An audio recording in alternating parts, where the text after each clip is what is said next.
நூற்றாண்டுகள் பழமையான வடபத்திர காளியம்மன் ஆலயத்தில் வடபத்திர காளியம்மன் திருவீதி உலா காட்சி. திரளான பொதுமக்கள் சுவாமி தரிசனம்.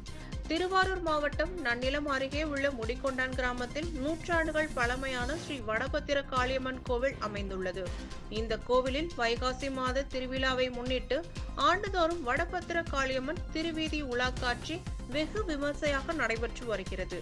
அந்த வகையில் இந்த வருட திருவிழா கடந்த மே 21 பிடாரி அம்மன் அவதரித்த இல்லத்தில் இருந்து பால்குடம் மற்றும் காவடி எடுக்கும் நிகழ்வுடன் தொடங்கியது. தொடர்ந்து திருத்தேர் வீதி உலா காட்சி, அம்பாள் திருத்தேரில் அமர்ந்து நாடகம் காணுதல் உள்ளிட்ட பல்வேறு நிகழ்ச்சிகள் நடைபெற்ற நிலையில் இன்று திருவிழாவின் முக்கிய நிகழ்வான வடபத்திர காளியம்மன் திருவீதி உலா காட்சி நடைபெற்றது. இதில் 2 பக்தர்களுக்கு காளியம்மன் வேடம் அணிந்து கோவிலில் இருந்து கோவிலை சுற்றியுள்ள வீதிகளில் வலம் வந்து ஒவ்வொரு வீட்டிற்கு சென்ற போது பொதுமக்கள் வடபத்திர காளியம்மனுக்கு சேலை அணிவித்து அர்ச்சனை செய்து வழிபட்டனர்.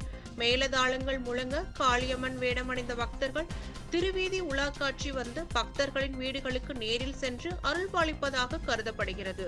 இந்த திருவிழாவை காண்பதற்காக முடிகொண்டான் கிராம மக்கள் மட்டுமல்லாது சுற்றுப்புற கிராமங்களை சேர்ந்த நூற்றுக்கணக்கான பக்தர்கள் கலந்து கொண்டு சுவாமி தரிசனம் செய்தனர்.